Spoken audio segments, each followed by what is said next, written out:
Assalamualaikum dan salam sejahtera kepada Profesor Madya Dr. Bilshe Bala dan rakan-rakan sekalian.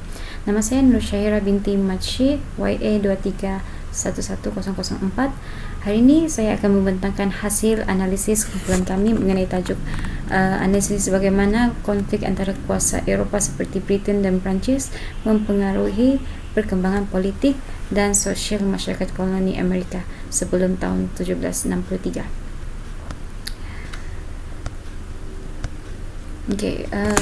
Pengenalan. Untuk memulakan, kita perlu memahami bahawa pada separuh kedua abad ke-18, Amerika Utara bukanlah sebuah wilayah yang aman, melainkan medan pertarungan strategi antara dua empayar besar iaitu British dan Perancis. Persaingan ini bukan sekadar merebut tanah tetapi melibatkan perdagangan buluh dan pengaruh ke atas penduduk pribumi. Puncaknya adalah Perang Perancis dan India yang berakhir pada tahun 1763 di mana kemenangan Britain telah mengubah secara dramatik keseimbangan kuasa serta meletakkan asas bagi identiti koloni yang membawa kepada revolusi Amerika. Seterusnya, latar belakang sejarah. Mengapa konflik ini berlaku? Akar utamanya adalah perebutan wilayah di kawasan lembah Ohio dan Great Lakes. Koloni British seperti Virginia mahu berkembang ke barat, manakala Perancis mahu mempertahankan laluan perdagangan mereka di sepanjang Sungai Mississippi. Konflik tempatan ini akhirnya menjadi sebahagian daripada Perang 7 Tahun di peringkat global. Salah satu ciri unik di sini ialah penglibatan suku pribumi sebagai suku strategik bagi kedua belah pihak. Seterusnya, kesan politik terhadap koloni. Dari sudut politik, kemenangan Britain membawa tanggungjawab pentadbiran yang sangat berat. Kerana kos peperangan yang terlalu tinggi, kerajaan British mula memperkenalkan pelbagai cukai dan undang-undang perdagangan yang ketat ke atas penduduk koloni. Menariknya, peperangan ini memaksa koloni-koloni yang sebelum ini terpisah untuk mula bekerjasama dalam strategi pertahanan.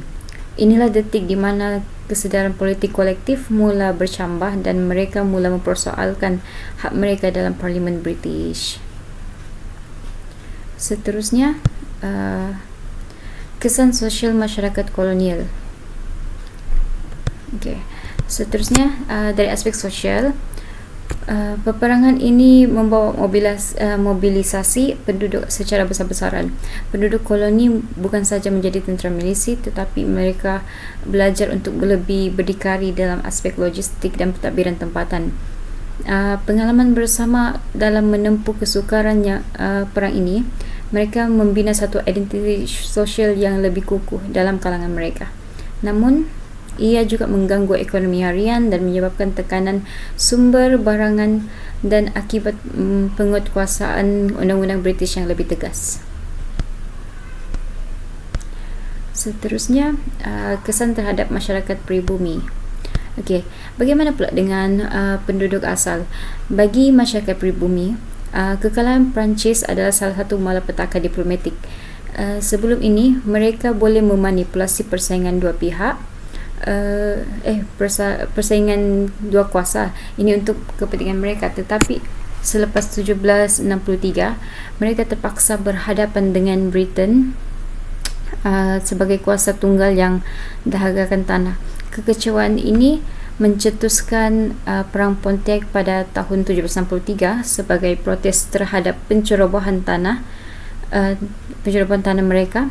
Walaupun proklamasi 1763 dikeluarkan untuk menyekat penempatan koloni ke barat, ia hanyalah kemenangan sementara bagi penduduk pribumi. Seterusnya, perubahan lanskap politik selepas 1763. Pada tahun 1763 yang menjadi benar-benar menjadi titik perubahan paradigma lah. Maksudnya Britain kini menguasai wilayah yang sangat luas, namun kehadiran tentera tetap di sana mula dilihat sebagai satu bentuk penindasan oleh penduduk koloni. Jadi apa yang paling penting, ketiadaan ancaman Perancis secara ironinya telah memerdekakan minda politik masyarakat kolonial. Mereka tidak lagi merasa perlu bergantung sepenuhnya kepada perlindungan tentera British dan mula menuntut autonomi yang lebih besar. Seterusnya, kesimpulan. Sebagai kesimpulan, konflik antara Britain dan Perancis sebelum 1763 telah menyemai benih identiti politik dan kesatuan sosial di Amerika Utara. Walaupun Britain menang di medan perang, dasar-dasar yang diperkenalkan selepas perang sebenarnya telah mewujudkan jurang yang ketara antara London dan koloni.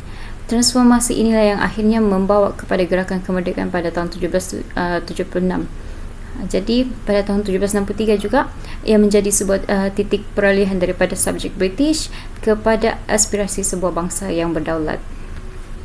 Terima kasih daripada saya. Sekian.